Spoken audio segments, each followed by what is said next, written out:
ওরা আমার সাথে একটা জায়গায় যাবে? ওরা হতবাক হয়ে বলল।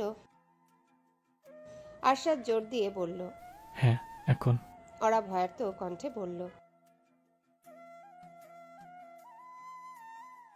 আরশাদ হালকা গলায় বলল। এত ভীতু কেন তুমি? ভয় পেলে প্রেমটা করবে কি করে? আরশাদ দুষ্টুমি মাখা গলায় বলল। কেন? বিয়ে হয়ে গেছে বলে প্রেম করা যাবে না? আরশাদের জোরাজোরিতে এক প্রকার বাধ্য হয়ে ওরা এই একটা জায়গায় যেতে রাজি হলো। দুজনে হাত ধরে সাবধানে বাড়ির মূল দরজা খুলে বেরিয়ে গেল। আরশাদ কোথায় নিয়ে যাচ্ছে কিছুই বুঝতে পারছে না ওরা। বুঝতে যে খুব চাইছে এমনটাও নয়। রাতের অন্ধকারে প্রিয় মানুষটার হাত ধরে হাঁটার মাঝে অন্যরকম এক প্রশান্তি কাজ করে। মিনিট কয়েকের মাঝে তারা পৌঁছে গেল একটা চা বাগানে। পাহাড় ঘেরা বাগানে সরু রাস্তার দুপাশে চা গাছ। দুজনে পাশাপাশি হাঁটার মতো জায়গা নেই। ওরা সামনে হাঁটছে, তার হাতটা ধরে রেখে তার পেছনে হাঁটছে আরশাদ। একটা জায়গায় গিয়ে দাঁড়ালো দুজনা। এখান থেকে পুরো চা বাগানটা দেখা যাচ্ছে। চাঁদের চকচকে আলো এসে পড়েছে আরশাদের মুখের উপর। তার চেহারার স্নিগ্ধতা যেন এতে হাজার গুণ বেড়ে গেছে। আরশাদ হঠাৎ স্মৃতিচারণ করে বলল। ছোটবেলায় আমার যখন রাতে ঘুম আসতো না, তখন চুপি চুপি চলে আসতাম এখানে। গভীর রাত পর্যন্ত বসে থাকতাম। ওরা বলল। না, বরং ভেতরে ভেতরে একটা থ্রিল কাজ করতো। এখন যেমন সবাইকে ফাঁকি দিয়ে তোমাকে এখানে নিয়ে আশায় থ্রিল কাজ করছে। ওরা হেসে বলল। আরশাদ মুচকি হাসি হেসে কয়েক মুহূর্ত চুপ করে থেকে বলল। ওরা আরশাদ তার মোহনীয় গলায় বলল। তুমি এই পৃথিবীতে সব থেকে কাকে বেশি ভালোবাসো? ওরা সঙ্গে সঙ্গে দৃঢ় গলায় বলল। আরশাদ অন্যমনস্ক গলায় বলল। তুমি তো জানো আমি কেমন। সেই কবে থেকে দেখছো আমাকে। হঠাৎ রেগে যাই, রেগে গেলে কিছু না ভেবেই একটা সিদ্ধান্ত নিয়ে ফেলি। এমন সব পাগলামি করি, সহ্য করতে পারবে তোমাকে? কারণ আমার ভয় হয় কখনো যদি রেগে গিয়ে তোমাকে কষ্ট দিয়ে ফেলি, আর তুমি যদি কষ্ট পেয়ে আমাকে ছেড়ে চলে যাও, আমি তো বাঁচতে পারবো না তাহলে। ওরা আতকে উঠে বলল। ওরা এক মুহূর্ত অপচয় না করে শক্ত করে জড়িয়ে ধরল আরশাদকে, যেন দুহাত দিয়ে আগলে রেখে তার এই অহেতুক ভয়গুলো দূর করার চেষ্টা করছে। আরশাদও জড়িয়ে ধরে তার কাঁধে মাথা রাখলো। ওরা কোমল স্বরে বলল।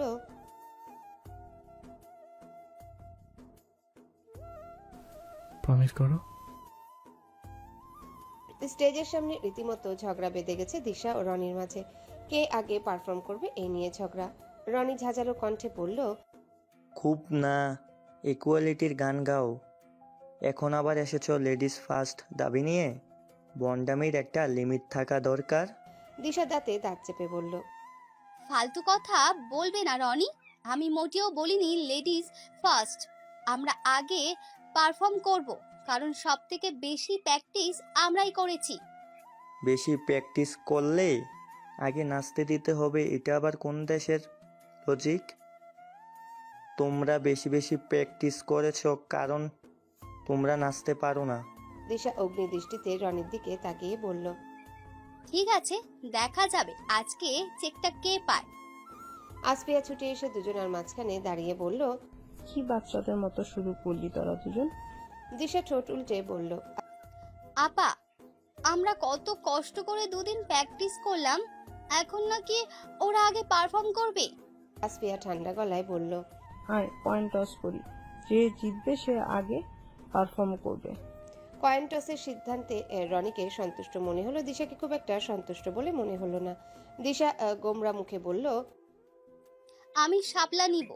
আচ্ছা বাবা, এই রনি, তোর কোনো আপত্তি নেই তো? রনি কৃত্রিম হাই তুলে বলল। না, আমরা আবার কিসের আপত্তি থাকবে? শাপলা টাপলা এমনিতেও মেয়েদের জিনিস। দিশা তার অগ্নিদৃষ্টি এখনো নিক্ষেপ করে যাচ্ছে রনির দিকে, যদিও সেই দৃষ্টিতে খুব একটা গা মাখাচ্ছে না রনি। আসফিয়া একটা 5 টাকার কয়েন ছুঁড়ে মারল আকাশে। সঙ্গে সঙ্গে কয়েনটা আবারও ফিরে এলো তার হাতের মুঠোয়। আসফিয়া হাসি হাসি মুখে বলল। শাপলা। দিশা উৎফুল্ল গলায় বলল। ইয়েস, আমি জানতাম শুধু শুধু ঝামেলা করলে রনি। রনি আসনের দিকে পা বাড়িয়ে বলল। টসে জিতলেই ম্যাচ জিতা যায় না। বাড়ির সামনের দিকটা চমৎকারভাবে সাজানো হয়েছে। গাঁদা আর গোলাপের মালায় মুড়ে দেওয়া হয়েছে বাড়িটাকে। বাড়ির সামনে বিশাল স্টেজ বসানো হয়েছে আজ খুব ভোরে।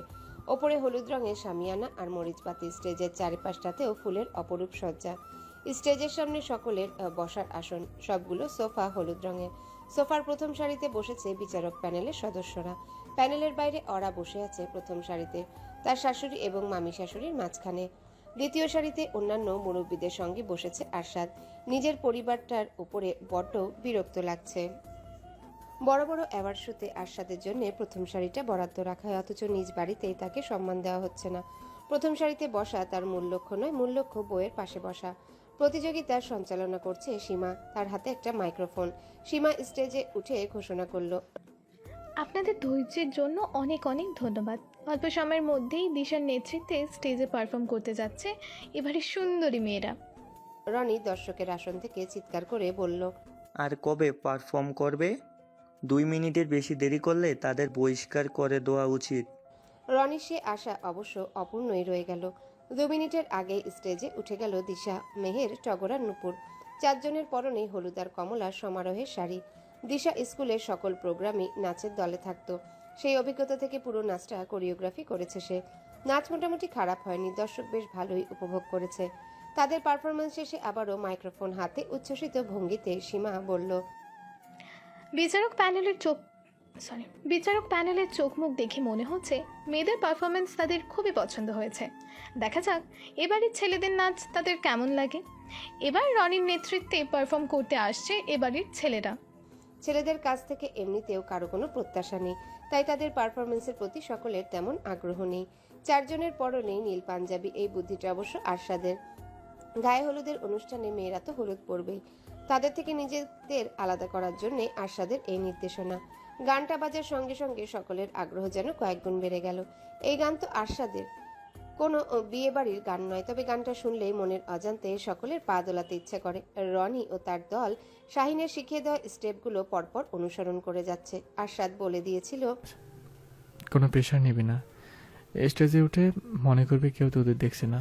প্রেশার নিলেই পারফরমেন্স খারাপ হয়ে যাবে। ওরা আরশাদের কথা মাত্র বিন্দুমাত্র প্রেশার নিচ্ছে না, সকলে হা করে তাকিয়ে আছে তাদের দিকে। এবাড়ির ছেলেরা এত সুন্দর নাচতে পারে। ছেলেদের পারফরমেন্স শেষ হতে সীমা আবারও স্টেজে উঠে বলল, এবার শুরু হতে যাচ্ছে আমাদের মেইন প্রোগ্রাম। আমার প্রাণের বান্ধবী অরা আর আমার সুপারস্টার দুলাভাই আরশাদ ভাইয়ার গায়ে হলুদ। গায়ে হলুদের পর্ব শেষে আমাদের বিচারকেরা বিজয়ী দলের নাম ঘোষণা করবেন। দর্শকের আসন থেকে দিশা উদ্গ্রীব কণ্ঠে বলল, এটা কেমন কথা সীমা আপু? এখনই বিজয়ীর নাম ঘোষণা করো। সীমা মিষ্টি গলায় বলল, দিশা, এই প্রতিযোগিতায় যেমন একটা দল জিতবে তেমনি একটা দল হারবে। যে দল হারবে তারা সারাক্ষণ গায়ে হলুদের অনুষ্ঠানে মন খারাপ করে থাকবে। আমরা নিশ্চয়ই চাই না গায়ে হলুদের এই অনুষ্ঠানে কেউ মন খারাপ করে থাকুক। শূন্য স্টেজে সুন্দর একটা সোফা উঠানো হলো। মুহূর্তের মাঝে সোফাটাকে হলুদ আর সাদা কাপড় দিয়ে সুন্দর করে সাজিয়ে ফেলা হলো। এইসব কাজই করছে একটা ইন্টেরিয়র ডেকোরেশন কোম্পানির লোকজন। সোফার সামনে মার্বেল পাথরের একটা টেবিল এনে রাখা হলো, টেবিল ভর্তি করে রাখা হলো ফুল আর মিষ্টি। সবার আগে আরশাদ গিয়ে উঠল স্টেজে। তাকে দেখে বুকে ছোটখাটো একটা ধাক্কা খেলো অরা। সিনেমা ইন্ডাস্ট্রিতে বহু তারকা আছে, তবে তাদের মাঝে সব থেকে উজ্জ্বল তারাটা এই মানুষটা। অরার জীবনেও তাই। তার হলুদ পাঞ্জাবির উপরে সোনালি কাজ করা, উপরের দুটো বোতাম খোলা রাখায় তার জিম করা বডির কিছুটা আভাস পাওয়া যাচ্ছে। পরিপাটি করে রাখা চুল আর চোখের সানগ্লাসে যেন হ্যান্ডসামনেস 1000 গুণ বেড়ে গেছে। অরাকেও নেহাত কম সুন্দর লাগছে না। পরনে হলুদ লেহেঙ্গা, তার কোমর ছাড়িয়ে যাওয়া চুলগুলো আজ বাঁধন মুক্ত। গলায় আর কানে হালকা ধরনের গয়না, আর কপালে অত্যন্ত সূক্ষ্ম একটা কালো টিপ। অরাকে হলুদের ফুলের গয়নাগুলো এখনো পরানো হয়নি। সে স্টেজে উঠলেই তাকে সেগুলো পরিয়ে দেবে দিশারা। অরা স্টেজে উঠে আরশাদের পাশে গিয়ে বসলো। আরশাদের ভাবটা এমন যেন অরাকে খেয়ালি করেনি। ওদিকে ফিরে বড় মামাকে কি যেন বলছে। ওরা বেশ বুঝতে পারছে কাজিনদের সঙ্গে ভাব নিচ্ছে আরশাদ। কাজিনরা জানে 3 দিন ধরে অরাকে দেখার জন্য উদ্গ্রীব হয়ে আছে সে। তারা যে গত রাতে চুপি চুপি সে দেখে সেরে ফেলেছে এটা তো আর কেউ জানে না। দিশা আর সীমা একের পর এক অরাকে ফুলের গয়নাগুলো পরিয়ে দিল। এই গয়নাগুলো ছাড়া যেন গায়ে হলুদ পরিপূর্ণ হয় না। স্টেজ সাজানো এখনো শেষ হয়নি, যে যার মতো ব্যস্ত। আরশাদ অরার কানের কাছে ফিসফিস করে বলল, অরা মুচকি এসে ফিসফিস করে বলল। আরশাদ বাঁকা হাসি হেসে বলল, আমি তো ভাই বোন সুন্দর। ওয়ান পিস ম্যাট, কারিগর ডেটটাই অবস্থা, কিন্তু তোমার রহস্যটা কি? ওরা কিছুটা ভেবে বলল। আরশাদ বিভ্রান্ত গলায় বলল, মানে?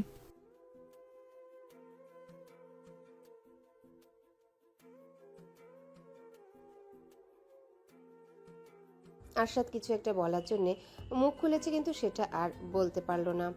কথা গুটি গুটি পায়ে স্টেজে উঠে হাসি মুখে অরার দিকে ছুটে আসছে। হলুদ রঙের একটা ফ্রকে আজ তাকে রূপকথার রাজকন্যাদের মতো লাগছে। কথা অরার কাছে এসে বায়না ধরে বলল। ওরা আমি এখানেই বসবো। পাশ থেকে কথার বায়না শুনে সেলিনা হক তার দিকে তাকিয়ে আদুরে কণ্ঠে বলল। এখানে বসে না দাদু ভাই, চলো আমরা নিচে গিয়ে বসি। ওরা বলল। ওরা আরশাদের কাছ থেকে সরে গিয়ে কথার জন্য জায়গা করে দিল। কথাও তড়িৎ গতিতে উঠে বসলো দুজনের মাঝে। দৃশ্যটা দেখে যেন সেলিনা হকের চোখ জুড়িয়ে গেল। সুন্দর সুখী পরিবারের দৃশ্য। তিনি মনে মনে প্রার্থনা করলেন, ওরা যেন আজীবন এমন সুখেই থাকে। গায়ে হলুদের পর্ব শুরু হলো। এক এক করে আত্মীয় স্বজনেরা স্টেজে উঠছেন। দুজনের গালে বা কপালে কাঁচা হলুদ ছুঁইয়ে দিচ্ছেন, আর সেই সঙ্গে তাদের মিষ্টি খাইয়ে দিচ্ছেন।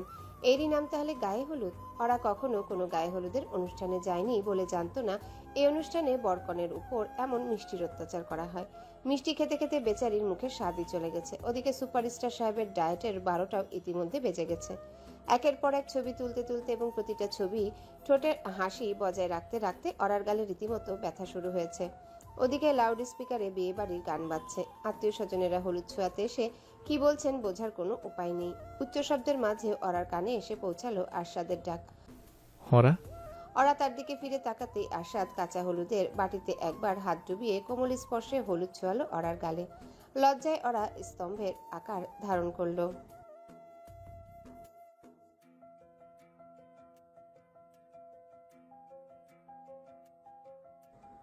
লক্ষ্য করলেও কিছু মনে করেনি। ওদিকে ফটোগ্রাফারের ক্যামেরায় সুন্দর একটা ছবি ধরা পড়ল। আরশাদ ওরার গালে হলুদ ছুঁয়ে দিচ্ছে, আর কথা চকচকে চোখে তাকিয়ে আছে তার দিকে।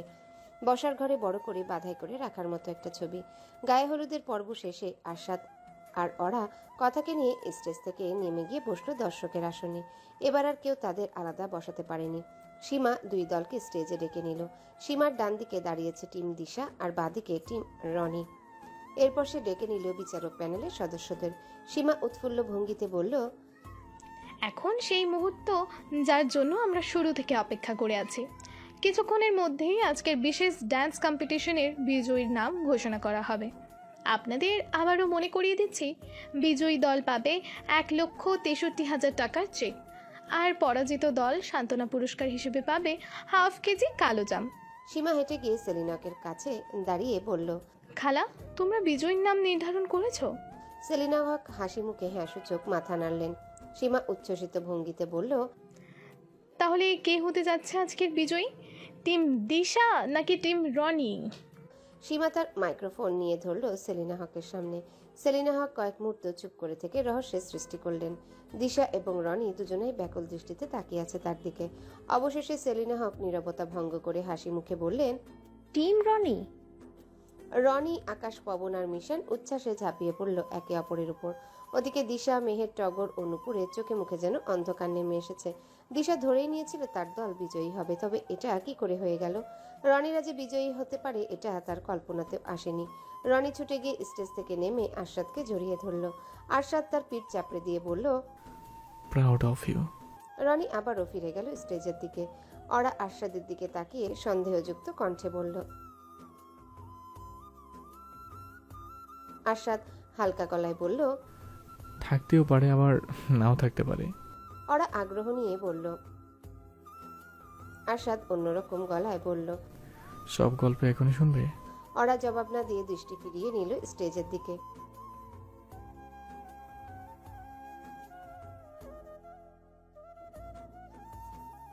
সীমা গিয়ে ঘরের ভেতর থেকে চেকটা নিয়ে এলো, আবার মাইক্রোফোন হাতে বলল, এবার আমাদের বিচারক প্যানেলের সদস্যদের অনুরোধ করছি 1,63,000 টাকার এই চেক টিম রনির হাতে তুলে দেওয়ার জন্য। সীমার এই ঘোষণার সঙ্গে সঙ্গে রনি হাত তুলে বলল, আমি কিছু বলতে চাই। সীমা আর কোনো কথা না বাড়িয়ে মাইক্রোফোনটা তুলে দিল রনির হাতে। রনি মাইক্রোফোন হাতে দৃঢ় গলায় বলল, আমার এই পুরস্কার টিম দিশার সঙ্গে শেয়ার করতে চাই। উপস্থিত সকলে অবাক না হয়ে পারল না। কেউ ভাবতেই পারেনি রনি এমন একটা কথা বলবে। এ যেন রনিদের জয়ের থেকেও বড় বিস্ময়। দিশা ভ্রুকুচকে বলল। তোমাদের পুরস্কার আমরা নিতে যাব কেন? রনি খানিক হেসে বলল। এই কম্পিটিশনের জন্য আমরা দুই দলই কষ্ট করেছি, তাই পুরস্কার আমাদের সবাইর প্রাপ্য। আমরা এখানে জিততে এসেছিলাম, পুরস্কার নিতে না। জিতেছি, এটাই অনেক। পুরস্কার দু দলের মধ্যে ভাগ হলেই আমরা খুশি। রনির এমন কথায় মুগ্ধ হয়ে গেল সকলে। দিশাও মনে মনে মুগ্ধ না হয়ে পারল না। তার দল জিতলে সে মোটেও পুরস্কার ভাগাভাগি করে নিত না রনিদের সঙ্গে, কিন্তু রনির ভাবনা চিন্তা একেবারেই আলাদা। দিশাকে দ্বিধাদ্বন্দ্বে রেখে রনি বলল। মনে করো আমাদের টিমের পক্ষ থেকে এটা তোমাদের জন্য গিফট, আর গিফট তো ফিরিয়ে দিতে হয় না কখনো। রনির ইচ্ছা অনুযায়ী শেষমেশ দুটো দলই পেল চেকটা। 1,63,000 টাকার 4 ভাগ না হয়ে হলো 8 ভাগ। রনির প্রতি দিশার দৃষ্টিভঙ্গি একেবারেই বদলে গেল। আগে তার মনে হতো এই ছেলে নিতান্তই বেকার টাইপের, দিনভর বাইক নিয়ে ঘুরে বেড়ানো যার কাজ, অথচ আজ তার মনে হচ্ছে রনির অসম্ভব সুন্দর একটা মন আছে। উৎসবের আমেজ যেন শেষই হচ্ছে না এই বাড়িতে। সকালের আনন্দঘন গায়ে হলুদের পর্ব শেষ হতে না হতে সন্ধ্যায় শুরু হলো হাতে মেহেদি রাঙানোর উৎসব। ঢাকা থেকে প্রায় 10 জন গুণী মেহেদি আর্টিস্ট এসেছেন এ বাড়ির মেয়েদের হাত রাঙিয়ে দিতে।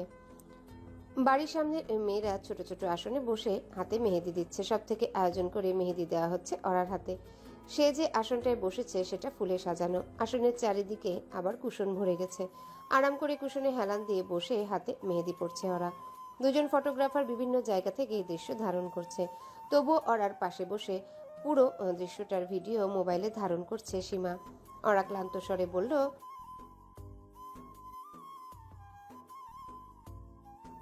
সীমা বিরক্ত গলায় বলল। আরে বাবা, আশাদ ভাইয়ের নামটা লেখা হলেই চলে যাব, তা তোর হাতে ভাইয়ার নাম লেখা হচ্ছে, এই জিনিসটা ভিডিও করা দরকার না? মুক্তার মতন অক্ষরে বাংলায় অরার হাতে লেখা হলো আরশাদ। লেখাটার উপর এক দৃষ্টিতে তাকিয়ে রইল অরা। এই নামটা একান্তই তার। এই পৃথিবীতে আর কারো সাধ্য নেই নামটাকে নিজের করে নেওয়ার।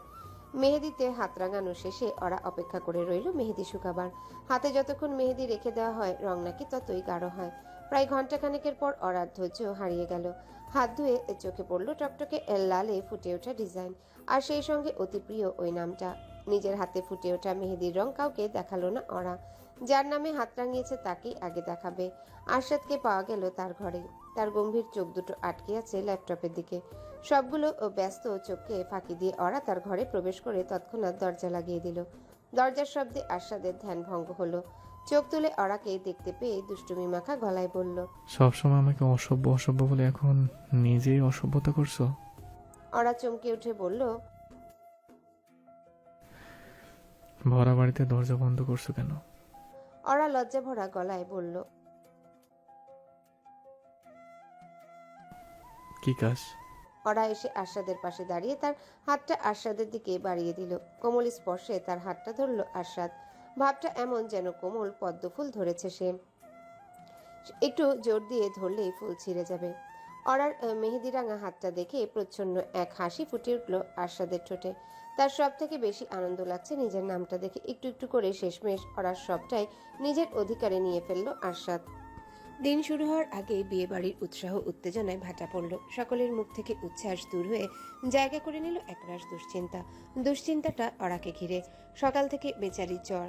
আজ আরশাদ অরার বিয়ে। কোথায় মেয়েটা উৎফুল্ল ভঙ্গিতে থাকবে তা না, বরং গলা পর্যন্ত চাদর টেনে শুয়ে আছে বাংলা ঘরের বিছানায়।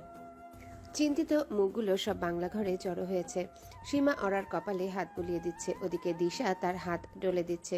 সেলিনা হক প্রচন্ড দুশ্চিন্তায় পড়ে গেলেন। বউ যদি জ্বরে কাত হয়ে পড়ে থাকে তাহলে বিয়েটা হবে কি করে? তবে কি শেষমেশ বিয়েটা স্থগিত করতে হবে? তা কি করে হয়? সকল অতিথিদের জানিয়ে দেওয়া হয়েছে। ইতিমধ্যে ঢাকা থেকে রওনা দিতে শুরু করেছে ইন্ডাস্ট্রির নামি দামি তারকারা। খবর পেয়ে সঙ্গে সঙ্গে বাংলা ঘরে ছুটে এলো আরশাদ। যদিও তার এবং অরার দেখা করার নিষেধাজ্ঞা এখনো জারি আছে, সে নিষেধাজ্ঞার কোনো প্রকার তোয়াক্কা না করে আরশাদ গেল অরার কাছে। ঘরভর্তি আরশাদের মামি চাচিরা, তার উপর আবার তার মাও আছেন। তবুও কোনো প্রকার সংকোচ না করে আরশাদ অরার পাশে বসে হাত রাখলো তার কপালে। একান্ত নিজের জিনিসকে স্পর্শ করতে সংকোচ কিসের? আরশাদ নিচু গলায় বলল। ওরা ঠিক আছো তুমি?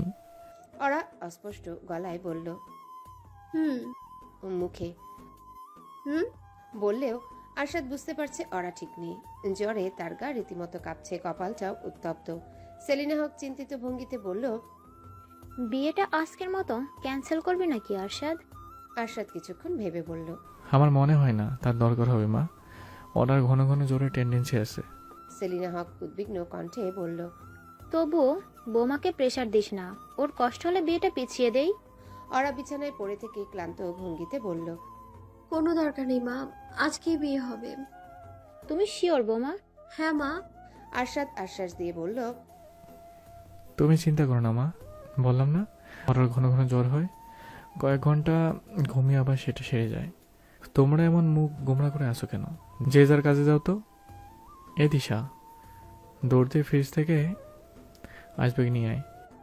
দিশা ঝড়ের গতিতে আইস ব্যাগ নিয়ে এলো। এই মুহূর্তে কেউ নেই বাংলা ঘরে, কেবল আরশাদ আর অরা। বাড়িতে আজ কাজের অভাব নেই, সকলে হাত গুটিয়ে বসে থাকলে চলবে না। আরশাদ এক হাত দিয়ে অরার কপালে আইস ব্যাগ চেপে দিচ্ছে, আরেক হাতে শক্ত করে ধরে রেখেছে অরার হাত। আরশাদ নরম স্বরে বলল, জ্বর আসলো কিভাবে? অরা অস্পষ্ট গলায় বলল। আমি কি করে জানবো? আরশাদ সন্দেহ মিশ্রিত কণ্ঠে বলল, বৃষ্টি তো কাল হয়নি, ঠান্ডা কিছু খেয়েছিলে? ঠান্ডা কিছু খেলেই কারোর জ্বর হয় নাকি? আরশাদ বাঁকা হাসি হেসে বলল, জানতাম। কাল রাতে যখন সবাইকে আইসক্রিম খেতে দেখলাম তখনই বুঝেছিলাম। অরা হঠাৎ বাচ্চাদের মতো কেঁদে উঠে বলল, আমার সাথে কেন এমনটা হয়? আরশাদ ব্যস্ত ভঙ্গিতে অরার চোখের জল মুছে দিয়ে বলল, কাঁদছো কেন? এভাবে কেউ কাঁদে বোকামে? ডক্টরকে ফোন করেছিলাম, এখনই সব ঠিক হয়ে যাবে। আধা ঘন্টার মধ্যেই ডাক্তার সাহেব চলে এলেন। সেদিন ওই হোটেলে অরা অজ্ঞান হয়ে যাওয়ার পর আরশাদ তাকে নিজের ঘরে নিয়ে গিয়ে এই ডাক্তারকে খবর দিয়েছিল। জ্বর খুব বেশি না হলেও অগ্রাহ্য করার মতো নয়, 100.6। ডাক্তার সাহেব কতগুলো ঔষধ লিখে দিয়ে গেলেন, সেই সঙ্গে বলে গেলেন জ্বর দ্রুত কমাতে মাথায় পানি দিতে। আরশাদ আর কাউকে বিরক্ত করতে গেল না, বউটা যখন তার তখন মাথায় পানিও সেই দেবে। অর্ডার হাজার বারণ সত্ত্বেও আরশাদ বাথরুম থেকে পানি ভর্তি বালতি নিয়ে এলো। সুপারস্টার আরশাদ হক যা সামান্যতম কাজ করে দেওয়ার জন্য বাড়ি ভর্তি স্টাফ আছে, সে কিনা কারো মাথায় পানি ঢেলে দিচ্ছে, ভাবা যায়? মাথায় পানি পড়ার সঙ্গে সঙ্গে আরামে আচ্ছন্ন হয়ে গেল অর্ডার পুরো শরীর। মনটাও নেহাত কম আরাম পেল না। নিজের ভাগ্য ক্রমশই বিস্মিত করে তুলছে তাকে। এই ভাগ্য নিয়ে পৃথিবীতে না এলে সত্যিই বিরাট ক্ষতি হয়ে যেত। মাথায় পানি ঢালায় কিছুক্ষণের মধ্যেই গভীর ঘুমে তলিয়ে গেল অরা। ওষুধগুলোতে সম্ভবত ঘুমের প্রভাব ছিল। আরশাদ সকলকে বারণ করে দিল যেন দুপুরের আগে তাকে ঘুম থেকে না তোলা হয়। ভাগ্যিস বিয়েটা দুপুরে নয়, রাতে। বিয়ের অনুষ্ঠান বাড়িতে করা হবে না, বিয়ে হবে সিলেটের সব থেকে জমকালো এবং বিলাসবহুল 5 তারকা হোটেলে। সেই হোটেল যেখানে প্রথমবারের মতো বিয়ে করেছিল আরশাদ আর অরা। ওই হোটেলে তাদের জীবনের গুরুত্বপূর্ণ কতগুলো স্মৃতি জড়িয়ে আছে। আরও একটা স্মৃতি যোগ হলে মন্দ হয় না। বিয়ের অনুষ্ঠান উপলক্ষে পুরো হোটেলটায় আগে থেকে বুক করেছিল আরশাদ। আজ হোটেলের বাইরের কোনো অতিথি নেই, কেবলই বিয়ে বাড়ির অতিথি। বেলা 1টার দিকে আরশাদের কাজিনরা দল বেঁধে চলে গেল হোটেলে। নিচতলার গ্র্যান্ড হলে তাদের বিয়েটা হবে। সেই উপলক্ষে গ্র্যান্ডভাবেই সাজসজ্জা চলছে। ওরা সবাই সেই সাজসজ্জার তদারকি করবে। ওদিকে আরশাদের মামা চাচারাও চলে গেলেন খানিকের মধ্যে। ঢাকা থেকে আগত অতিথিরা সিলেট ল্যান্ড করে ফেলেছে, তাদের স্বাগতম জানাতেই যাওয়া। অরার ঘুম ভাঙল বেলা 3:30টায়। জ্বরটা একেবারেই উড়ে গেছে, সবই আরশাদের মাথায় পানি ঢালার ফল। তড়িঘড়ি করে উঠে বসলো অরা। আরশাদ এতটা সময় তার পাশেই ছিল। অরা চোখ দুটো কচলে বলল, অনেক দেরি করে ফেলেছি না? আরশাদ নিশ্চিন্ত গলায় বলল। দেরির কি আছে? অরা ঘড়ির দিকে তাকিয়ে আটকে উঠে বলল, ঠিক 2টায় আমার সাজাতে বসার কথা, তুমি আমায় ডাকলে না কেন? আরশাদ হালকা গলায় বলল, এত সেজে কি করবে? তুমি তো এমনিতেই সুন্দর। প্রশংসায় বিগলিত হয়ে উঠে গেল অরা। গোসল সেরে কোনো মতে খাওয়া দাওয়া করে তাকে ছুটতে হবে হোটেলের উদ্দেশ্যে। ওই হোটেলে মেকআপ আর্টিস্টরা অপেক্ষা করছে তার জন্যে।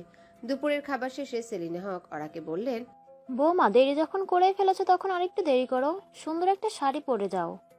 অতিথিরা হোটেল আসতে শুরু করেছে, সাজতে বসার আগেই অনেকের সঙ্গে দেখা হয়ে যাবে। শাশুড়ির পরামর্শ মোটেও অগ্রাহ্য করল না অরা। চট করে সবুজ রঙের একটা শাড়ি পরে নিল।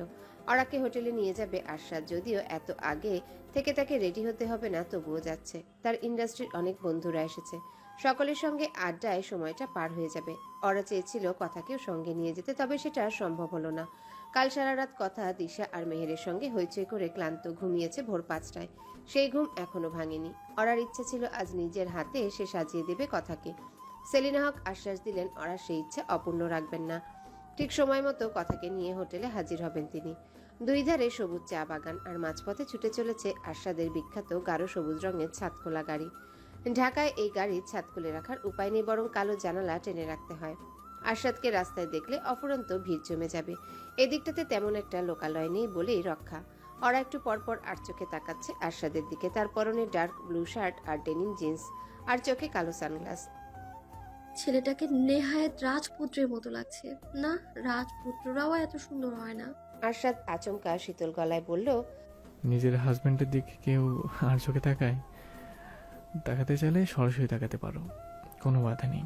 ওরা তড়িৎ গতিতে দৃষ্টি সরিয়ে নিল। ছেলেটা বুঝে ফেলো কি করে? হোটেলের সামনে গাড়ি থামতেই তাদের ওয়েলকাম করার জন্য এগিয়ে এলেন হোটেলের ম্যানেজার ও কিছু স্টাফ। তার হাতে মস্ত এক ফুলের তোড়া। ফুলটা তারা আরশাদের দিকে বাড়িয়ে দিলে আরশাদ ইশারায় দিতে বলল ওরাকে।